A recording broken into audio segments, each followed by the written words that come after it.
Oi, gente.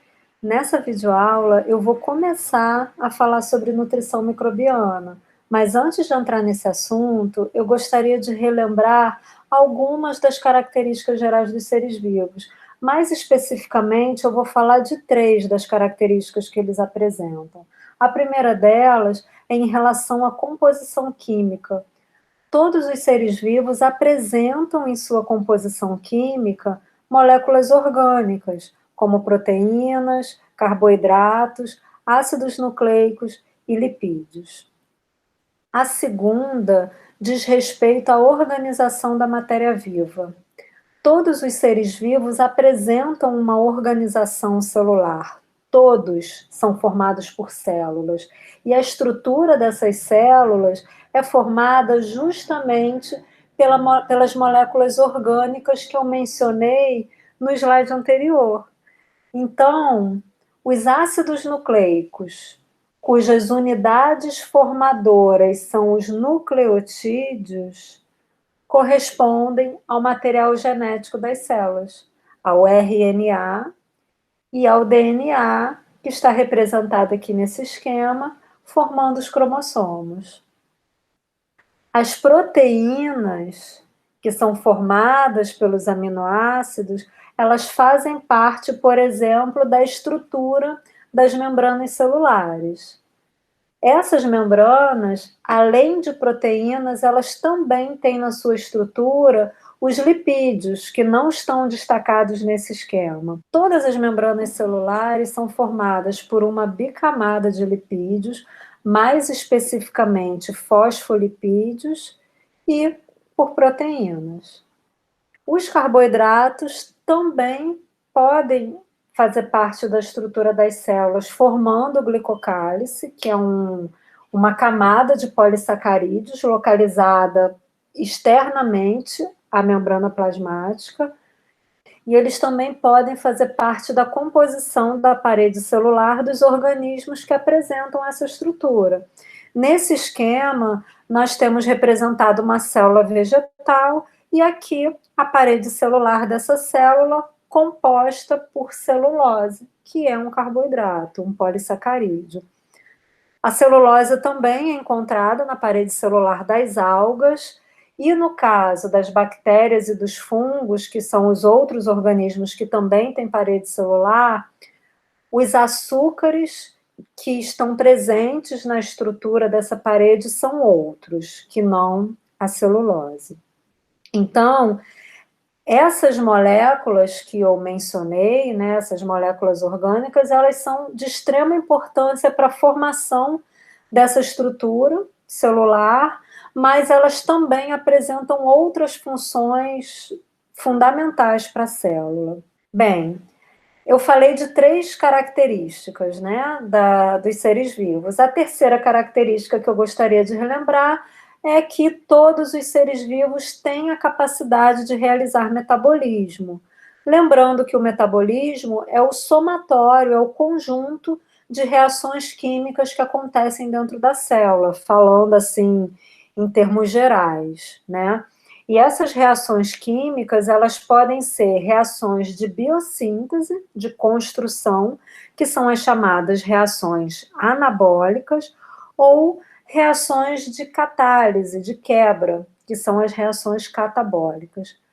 Por que eu estou falando tudo isso? Por que eu estou relembrando essas características que os seres vivos apresentam? Porque todas elas estão diretamente relacionadas à importância da nutrição celular. Todos os seres vivos precisam de nutrientes, e precisam de nutrientes justamente para manter as suas atividades metabólicas ativas. Nesse esquema aqui, essas figuras coloridas estão representando moléculas de nutrientes.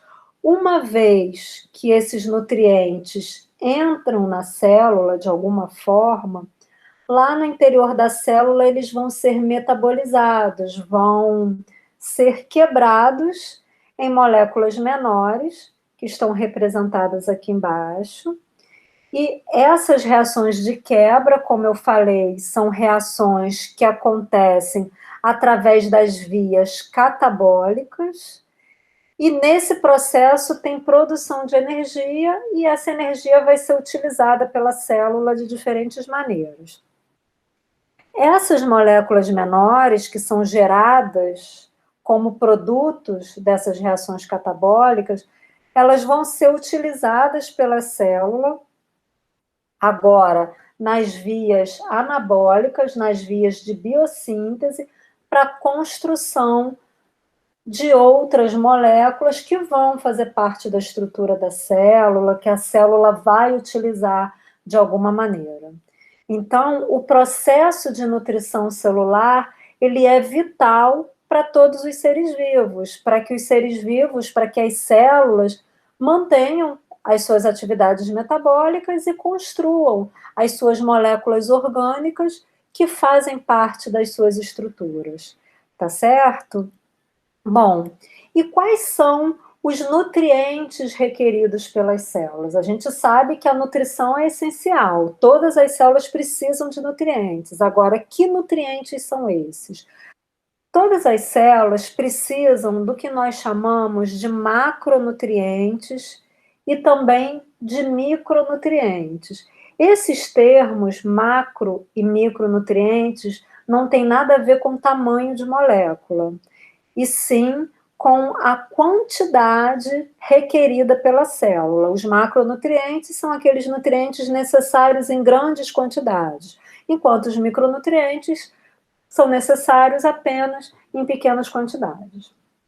Em relação aos macronutrientes, nós temos o carbono, hidrogênio, oxigênio, nitrogênio, fósforo e enxofre, os chamados CHOMPs. Por que que esses elementos são necessários em grandes quantidades pela célula?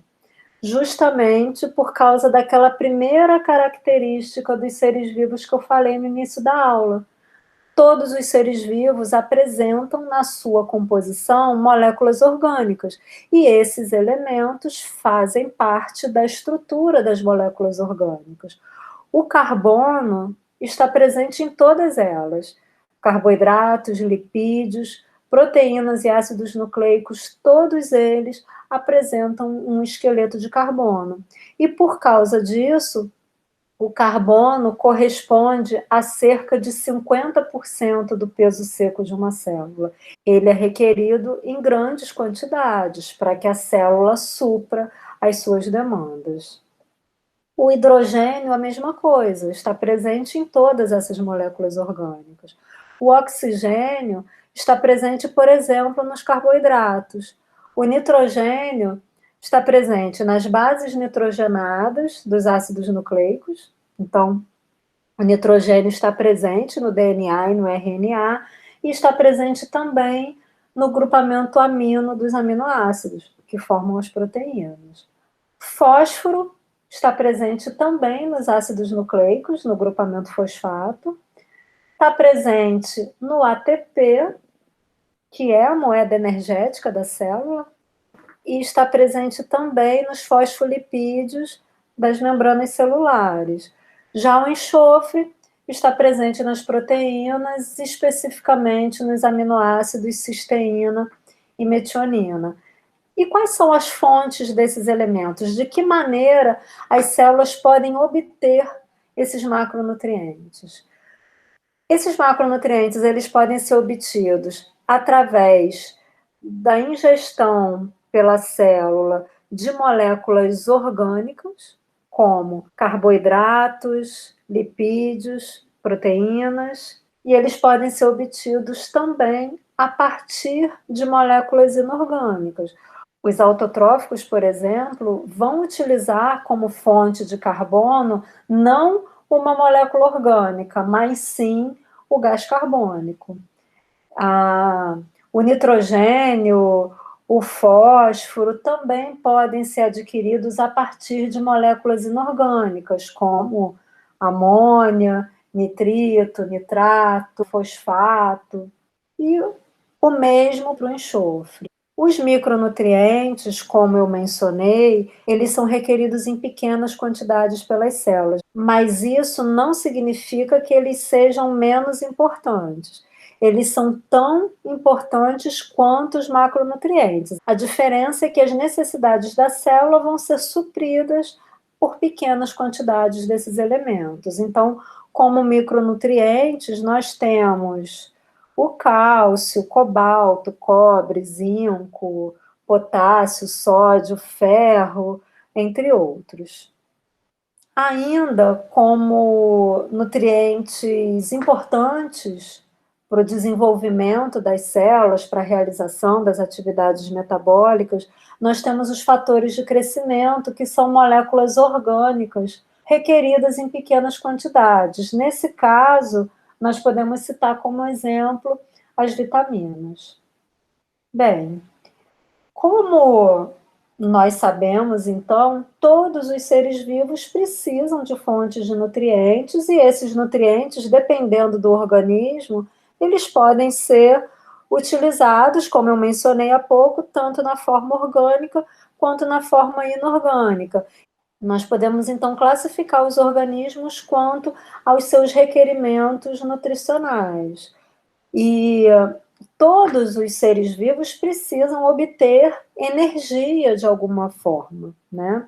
Então, aqueles organismos que utilizam a luz como fonte de energia, nós classificamos como fototróficos. Já os que utilizam substâncias químicas como fonte de energia, essas substâncias químicas podem tanto ser orgânicas quanto inorgânicas, nós chamamos de quimiotróficos.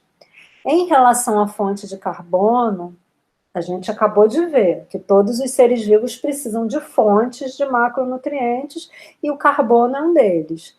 Então, em relação à fonte de carbono, aqueles organismos que usam fontes orgânicas desse nutriente, nós chamamos de heterotróficos, e os que utilizam fonte inorgânica, como o CO2, nós chamamos de autotróficos. Diante dessas definições, nós podemos fazer combinações entre elas, de acordo com as características dos organismos. Então, aqueles organismos que usam a luz como fonte de energia e o CO2 como fonte de carbono, nós chamamos de fotoautotróficos. Então, os vegetais, as cianobactérias, são exemplos de organismos fotoautotróficos. Aqueles que utilizam substância química como fonte de energia e CO2 como fonte de carbono são os quimioautotróficos, e nós temos bactérias que apresentam essas características. Os que utilizam luz como fonte de energia, substância orgânica como fonte de carbono são os fotoheterotróficos, nós também temos bactérias com essas características. Os que utilizam substâncias químicas como fonte de energia, substâncias químicas orgânicas como fonte de carbono são os quimioheterotróficos. Nesse caso, em geral, a mesma molécula serve como fonte de energia e como fonte de carbono. Exemplo, carboidratos, lipídios e proteínas. Então, muitos organismos, inclusive nós, são quimioheterotróficos. Eu vou dividir esse tema, nutrição microbiana, em duas videoaulas. Na segunda parte, vocês vão ver que nós podemos cultivar células em laboratório desde que a gente ofereça, que a gente forneça para essas células todas as condições necessárias para que ela cresça nesse ambiente. Sendo que tem determinados organismos que necessitam de condições especiais de crescimento, que necessitam de nutrientes específicos, senão essas células não conseguem se multiplicar. Nesse caso, nós classificamos esses organismos que requerem nutrientes e condições específicas para crescimento como fastidiosos. Então, nessa videoaula, eu mostrei para vocês a importância da nutrição celular, não só para os micro-organismos, mas para todos os seres vivos, e quais são as fontes de nutrientes que são requeridas por essas células. E na segunda parte da aula de nutrição microbiana, nós vamos ver quais são os meios de cultura e as condições que nós devemos utilizar para cultivar células em laboratório.